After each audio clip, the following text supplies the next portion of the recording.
Hey everyone, welcome to Get With the Pilgrim. I'm Ed. I'm out here again in Springbank Park, one of my favorite parks, as I'd mentioned before. And I'm going to go over, as you can see here, I've got a bit of gear.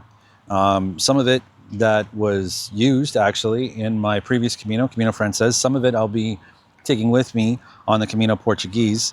Some of it I won't. And quite frankly, there is some, helpful hints and some advice here. By no means am I telling you what to take or what not to take. That is all very personal. This is advice, as I had said. If you feel like you want to carry as much as you want, then go for it. Obviously, it's added weight to your pack. And then, as far as what I'm going to be doing it's a shorter Camino this time around. It's half the length. I'm doing about 350 kilometers through, starting from Porto, going up to Santiago, and then hopefully on to Finisterre as well. So I won't need to take nearly as much as I did before, and I'm going to limit it and, pack light, so to speak. First thing I'll start with is my bag. All right, so I went with a Gregory Zulo 40-liter backpack. All right, so very great backpack. Again, I'm going to try and endeavor to not fill it, because the more that you have, the more space you have, the more you tend to fill. So this one, obviously I put some patches on here, adorned it with my Canadian Company of Pilgrims, which they have updated their badge, crest, if you will, to a new logo. And I'll be adding that also. And one to commemorate when I did walk Camino Francés back in 2022 for the whole year as well. So, and the best way to do that is basically with Velcro. I'm not going to take these off, but I have bought some more Velcro strips. Really simple. They're adhesive, cut to fit. It's adhesive to your bag instead of stitching it. I just think it makes it easier, or trying to iron it on. And I've got a nice little nifty Canadian one to add as well. Just, to keep the pack intact, so to speak. I'm sure, it's not going to cause any rips or whatnot, but I like to do the Velcro as opposed to stitching or ironing. This bag has got tons of ample pockets and storage.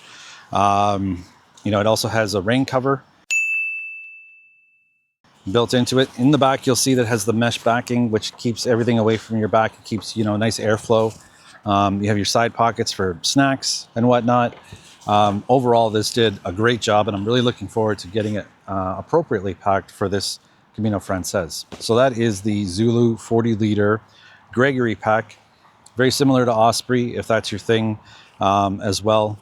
And you can probably get the Osprey. Well, I know you can get the Osprey at REI. The Gregory, I think, is more a Canadian brand. However, so that's that piece. Moving on from that, let's talk about what I took for sleeping. Now, I'm not big on a sleeping bag, so to speak. I'm more of the liner type person. So what this is a full liner. Basically, I'm not going to unravel it here in the park, but it packs down really nice. It's not all that heavy. I'll look up the weights and put that up on screen as well. But what that is basically you have it on top of the bedding or whatnot. Usually in albergues, they give you the throwaway sheets for your pillow, or if they have a pillow, and for the mattress cover. This I put right on top. It's kind of like the mummy casing. It actually has a large area behind your head and comes up to here and zips up, and basically you can sleep in that. Keeps you relatively warm. This one is extreme thermalite fabric, good for the fall Camino. Works for summer as well, to kind of keep you a bit warm, but also keep you away from any sort of bedding also. From there, I packed a towel as well. So this is pretty essential. So really it's just a quick, dry towel that I've used. It is, not at all that big. It's just something that, basically it's good for after showers. You don't need all that much. It packs up really small, and I put it in one of my Sea to Summit bags to keep it dry in my pack. And there you go as far as a towel goes. Speaking of Sea to Summit bags, here's a number of bags that I've used. This little 5-liter, good for that towel, for socks and underwear. Keeps everything dry, water repellent as well. I have a larger one for my other clothes, whether it's shorts, pants, shirts, that kind of thing. And it rolls down and packs really tightly. Another one that I have that I use and I particularly like is the Woods brand. Let me put that over there. This Woods brand is more of a compression pack. So I think I had the liner in that one and a few other things. And basically what you do is you bring that up on top, you snap it down, and then you cinch that tight. All right, and that's another great bag to have. Okay, so on to a couple more things. Buffs. Let's talk about buffs. Buffs are hugely important. These were two that I had with me. I really used one, specifically this one, for around my wrists, as far as that goes, to double it up. And great in terms of, if you're feeling the sweat or whatnot.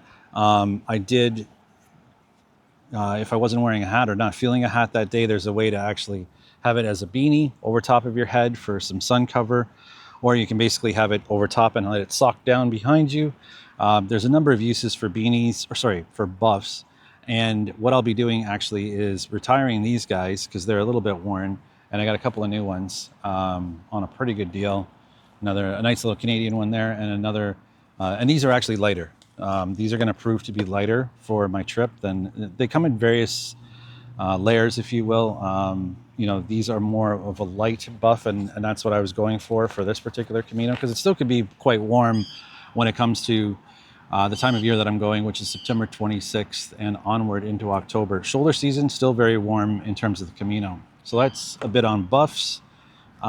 This was my hat that I wore, a little on the crusty side. It was a trusty Columbia hat. I'll probably put that through the wash and just keep it as a keepsake, but it went through the ringer with me, through rain, through sun, that sort of thing. I might go with a very similar type hat, maybe this one, because it has the aeration. It allows for air to get to your scalp, for you to kind of sweat it out. Or some people opt for, and I have one of these, it's a bucket hat with lots of venting also, and that helps to keep some of the sun that's, that noonday sun off of your neck. So that could be something that I might go for also. Now, that being said, I'm going to decide before I go, because I don't want to take an extra hat. Much like I don't want to take extra things that I don't need. Speaking of things that aren't really necessary, so back in the Camino Francés, I bought this little guy here, and this was something that I thought that I was going to need and absolutely did not use. It is a Bluetooth speaker. It's quite good sounding Bluetooth speaker. It actually is equipped to hang off your pack. For those that might want to have tunes while they're walking the Camino, or have it in their room, or when you're hanging out with folks, say in a park or at an albergue, if you're not being too distracting to others, it's a great sounding little speaker. Problem with it is it's very weighty, very heavy, and it's something I didn't need and didn't use, but carried with me and brought it home. And it's one of the things I didn't give away. There were things that I did have and did give away, and I'm pretty sure that I still have them in my Amazon orders, and I can bring them up on screen and perhaps discuss those at another time. But you want to be careful about things that aren't absolutely necessary. I didn't really listen to music on the Camino. I'll say that I did have AirPods, so I had these with me. And this was good because I made a reel every day, an Instagram reel, for those that were back home, to let them know, how the days were going, how they were progressing. And really all I did was use this so I didn't distract others while I was making those reels at the albergue. And just pop it in, make my reel, post it, put them away. It's just one more thing that you have to charge if you feel like you don't need it. And I didn't use them on the trail. Some people might listen to podcasts or audiobooks or music, and that's absolutely your prerogative. Go for it. But in terms of this go around, I will take them for making those reels, and maybe for on the plane too. What I did previously was I had corded headphones for the entertainment console on the back of the seat for the airplane to watch movies. So that was just taking an extra set. There is, and I'll flash it on screen, a neat little gadget that you can plug into the entertainment console for movies, and it is basically a Bluetooth or a remote that goes to your AirPods, so you don't need to bring a corded set. I might pick that up, but my whole goal is, when I go there at least, to try and get as much sleep as possible overnight on the overnight flight, because I want to start walking first thing in the morning. I arrive in Porto at 6:45, and I'm going to start walking right away. So music isn't really that important to me. I love to hear the sounds of the path and everything that we go through as we're walking and talking with people. So I don't like to be distracted or plugged in, if you will, as far as music goes. As far as noise, one thing going to want to bring, these are earplugs, and they're very helpful in the albergues, particularly against someone like me. I am a snorer, and it's gotten better as of late, but I will say that, you know, the noise in an albergue can be distracting when you want to sleep. So it's helpful to kind of bring a couple of sets of these just so that you are able to block out some of those noises from others that are in the albergue when you're trying to get some sleep, or even if you're looking to nap. Very helpful to bring some earplugs also. When you're there, you obviously need to have some adapters as far as charging your equipment. I've got a number of things here. I've got a little tech pouch that I bring with me. And obviously I'll have things that I need to charge, whether it's the Osmo that I'm using right now to record this on. You know, I will be charging my Aura Ring to track. I also have an Apple Watch. You know, that is something that I may be bringing as well to track all the steps and everything else that goes with it. So helpful, obviously, to have. I'm not going to take all four. I might take two in case I misplaced one, but they're very cheap. It was on Amazon. You don't need the big sucker that, you know, plugs in and you have to have four cables to it. I'm a big believer in power packs. I've got one here. So once you get that powered up once, you're pretty good for a while. And this particular one, the Inu power bank, worked really well for me. Incidentally, I looked up one that was really well reviewed on Amazon, an Anchor one. It looked smaller, and I'm like, okay, well maybe, you know, I'll look at something that's a bit more compact. And the one thing to be very careful of is check weights and measures for the stuff that you're ordering. Because I looked up that Anchor one, and while it was very well reviewed and it did appear smaller, it was actually heavier than this guy. And this one still has some weight to it also. So power banks are great for things like, you know, if you need to power up your Apple Watch or anything else that you're using, or your phone for that matter. If you can't get close to a plug, if you're at an albergue that is low on plugs, or even if you opt to stay at one that is just very low on power. I know there's ones that are very rustic and don't offer that kind of service. So having a power bank is really essential in that respect. If you are an Apple Watch wearer, I found this neat little gadget on Amazon. This one actually is that little saucer for the back of your Apple Watch, and that'll plug directly into the USB, and you can have your watch on that and have it power that way, as opposed to, you know, having that cord that has the cup and having it off by a wall somewhere away from you. You can have this on you and have it charging up for your Apple Watch as well. And what I'll do is I'll endeavor to put these links in the description so you're able to find some of this stuff. As I mentioned, I'm an Aura Ring wearer, so I went ahead and bought some of these protection pieces, so you can basically keep it, you know, somewhat in good shape as far as not being scratched. I'm a ring wearer. I'll probably opt to keep my wedding ring home, but I will take the Aura Ring for its tracking capability, so that'll be a nice piece to have. So I mean, a lot of my charging, my cords and my AirPods and my chargers, they all go in here. That's my tech bag. That'll go with me. Because I don't believe this to be really water repellent, although it may be, it'll go in a dry bag as well. Along the lines of tripods and other accessories that you might want to bring with you, I ordered this some time ago. It's the Moft foldable tripod. It is pretty lightweight. It is still a bit on the heavy side, but it's magnetic. And what's great about this is essentially you can get some of those angles, and I'll do some video after just to show the kind of angle. And what it does is it stands up. It's great for your tray table if you're watching, you know, on your phone, on your flight, but also when it comes to being able to magnet that and have it record as you're walking or doing anything, or if you're basically putting it on, you know, a marker on the way, or if you want to do a quick little talking piece about your journey. This works out really well. I also have other gear that is, I didn't bring it with me here today, but it's built for my Osmo, and it will clamp on, it'll connect to the Osmo and clamp on to some areas, as well as I have a magnetic one. So I might bring those also. Here's me talking about not bringing too many things and keeping things lightweight. I'm going to be very key and make sure that I have enough with me to document the journey properly, but I don't want to be laden down with some things that I don't think that I'm going to need or use. But I might bring this guy here just because I like the aspect of, and obviously it's low. I might get some pretty cool footage of having it on the ground as I walk by.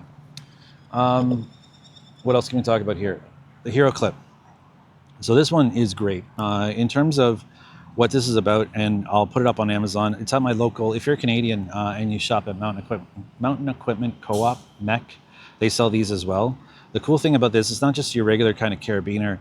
This will basically hook onto the back of something, or whether it's, you know, if you're sleeping in an albergue and you're in bunk beds and you want to keep your bag off the floor, this will hook over top of any rung or at the end of your bed. And basically you just hook your bag down in here, and that's it. You basically latch it on, have this hanging up so that it's off the ground.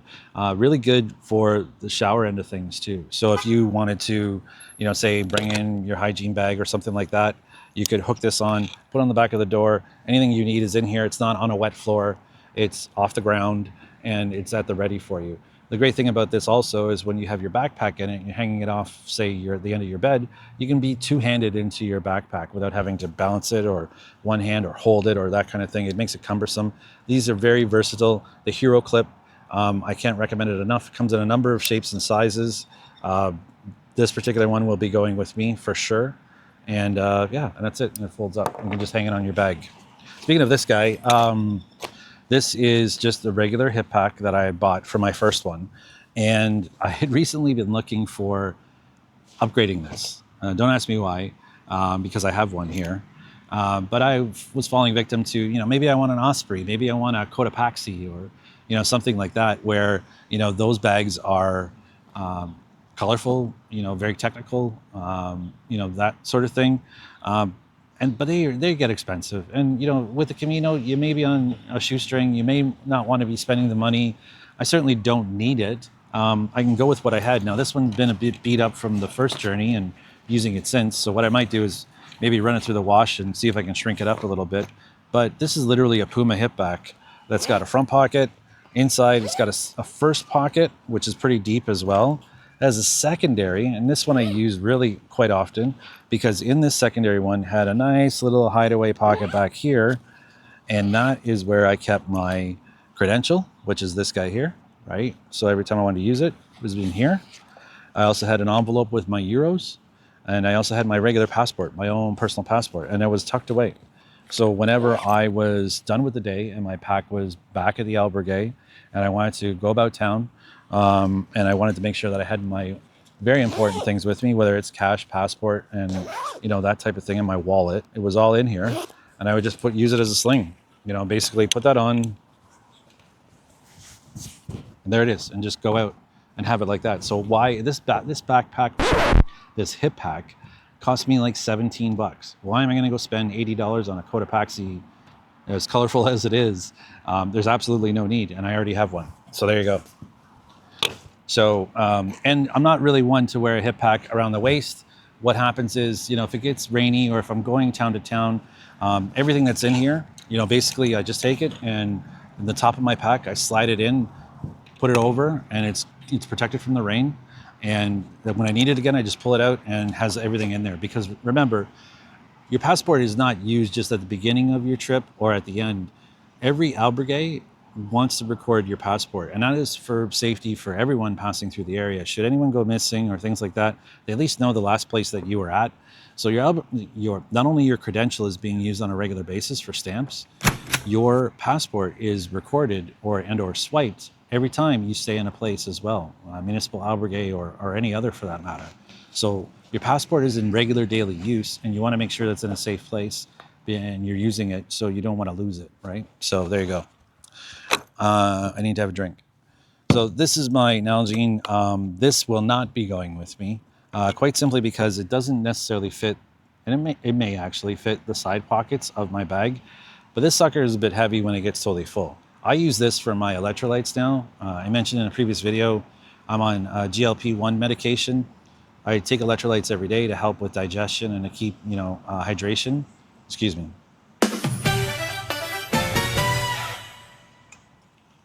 And that's great for this because it's got a measure for it. What I did last time was I bought a water bottle at the Pilgrim's office in Saint-Jean-Pied-de-Port, where I bought my hiking poles, which I don't know if I'll do hiking poles this time. I still haven't decided that because there is some elevation, but it's not as much as what I had to go through the Camino Francés. However, the Pilgrim's store in Saint-Jean-Pied-de-Port, I won't be there this time, but there are other technical places along the way, has a lot of things that you can purchase while you're there. For water bottles, you don't necessarily need to take something like this, fill it up, and have it either dangling off your backpack because it doesn't fit the sleeve. You can go with a smart water bottle that you can buy at the airport on the way there. Or you can buy, a thinner one from, any sort of outfitter along the way. There's tons of them. So don't even really fret about that or what kind of, I wouldn't bring a Yeti, that's for sure. I mean, the plastics are a little bit heavier, and obviously you're filling it with water. So that is going to be a heavy load. What else we got here? Oh, this is the Wise Pilgrim Journal for the Camino Francés, not for the Portuguese. However, my wife, lovely gesture, when I was going to the Camino Francés, she ended up buying this guidebook for me, which has all the maps, the measures, a lot of background, everything that you would need in terms of what to do on the Camino Francés, where to go, where to stay. Can't speak highly of it enough, except I didn't want to hurt her feelings. So I brought it with me and I didn't use it. So that is just added weight that I actually had the app, the Wise Pilgrim app, downloaded. And if I wanted to refer to it, which, I tried not to as best as possible, because you can follow the yellow arrows and find a place to stay in town. And I know it's gotten busier in the past 4 years. I get that. There is a bed race, and there, certain areas, certain stages are busier than most. And you might want to call ahead and book a bed or that kind of thing. I'm going to try and be a bit more spontaneous this time, as I was before. But in terms of books, guidebooks or otherwise, there is so much information online, and there's so much you can find from just being there and winging it, so to speak, that you don't necessarily need to bring a book for you, and that's just added weight. I think I've covered a lot of stuff here. Things that I mentioned, the speaker that I'm not bringing, things that I had brought before that I won't be bringing again. And I couldn't find it for this filming, but I'll put it up on screen. I had a DJI gimbal for my phone itself. I can't remember the name of it. I'll put it up. It is a handheld gimbal that you would record. It'd be like a Steadicam almost. You would link your phone up into it, and you can do all this footage. I didn't take that out of my bag once, and I carried it with me across all 850 odd kilometers. And again, more added weight that I didn't use. I didn't want to throw it away. I didn't want to give it away. And silly me, I could have shipped it ahead and picked it up at the end, but I just took it with me. Simple point is, if it is cumbersome, you tend to not use it. If you are wanting to record, take pictures, do video, that type of thing, this is good enough, as far as the most recent and current iPhones. I have, as I'm filming on this, the DJI Osmo Pocket 3, and chances are I'll be bringing that with me, simply because it is a handheld gimbal, very steady. It's got microphone capability. I will be, doing some talking head stuff. I will be filming myself. So that I'll bring with me. And it is a bit more easier to kind of take out of a hip pack, if you will, and use on the fly than taking out this gimbal that you had to unfold and then open the clamp and put the phone in and get it set up and start filming. And yes, it had a tripod, and it's just the whole rigmarole of doing it. It just tends to be a bit more cumbersome.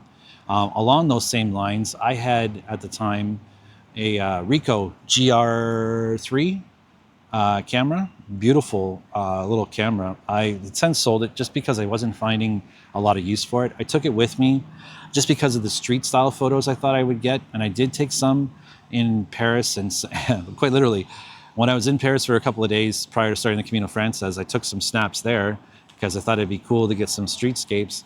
And the next time I used it was at the very end with friends in Santiago. And that was the two times that I took it out of my bag. And this was $1,000 camera. So there was the DJI gimbal for my phone, the Ricoh camera that I had, along with my iPhone that I had, which could have done the job of both of them, and did, because the video footage that you've seen in some of my other videos was primarily filmed with my iPhone. I just didn't need those two, and I carried it with me. All this extra weight. I'll see if I can add it up, and along with the speaker, and let you know exactly just how ridiculous it was to bring this stuff and not use it. So that's just a word to the wise. I mean, unless of course you're, someone like Efren Gonzalez, who's like got drones and he's got them up in the air and he's, filming, and he's got his DSLR and several other pieces of equipment. If that is your goal, then by all means go for it. If you're, in a bit more better shape than I am to carry that kind of stuff, then go for it. I'm going to try and, I'm not going ultra light, but I'm going to try and limit it as much as possible so that pack that I showed you earlier is not full. And I want to be able to be comfortable and it not be a strain on my back. I think that covers everything for now. A couple of things that I wouldn't bring again. I mean, on Amazon, I even ordered a sheet, if you will, a ground sheet that was going to, act as a picnic blanket because I thought it would be stopping between towns. No, it was just not necessary. I had clothes I gave away. I had those Injinji toe socks that I had that I gave those away. I just started being, a good Samaritan or leaving them in albergues. And you'll see that as you go in albergues, there might be a lost and found, or there might be a communal area. You'll see poles, you'll see other items that pilgrims brought that they just didn't need. And that was me on my Camino Francés. So this time I'm trying not to do that. I think that's everything that I brought to the park with me today. Let's call this part one. I'll do other gear examples. Eventually I'll do what's going in my pack for the Camino Portuguese as I narrow that down and I get closer to leaving. It is the first week of June, so it's getting closer. For those that have watched my previous video on preparing for the Camino Portuguese with a GLP-1 weight loss medication, it's going well. 4 weeks in, and I'm about 18 pounds down and exercising, walking through the park as well. So thanks for joining me. Last but not least, I think I profiled these in another video. I've got these Tifosi sunglasses that I'll be taking with me. A good pair of sunglasses is always great to have, and so that you're not squinting, and that just keeps the sun out of your eyes, obviously. Polarized is all the better. So again, that's really everything that I've got for gear today. We'll do another part 2 with some other gear. I'll bring it to the park or another great location and go over that with you. I hope you found some of this interesting, or maybe there was some fruitful advice in here for you for when you do your Camino. My advice would be to pack light and go through what you have, and when you've gone through it, go through it again.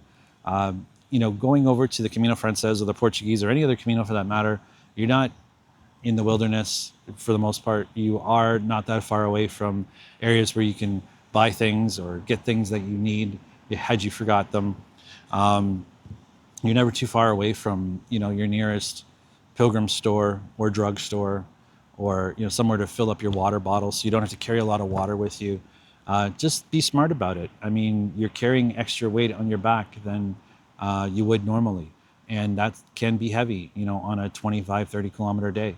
So again, thanks for joining me here on Get With the Pilgrim. This was a bit of a gear review on some of the things that I have that I'll be taking with me, some of the things that I won't.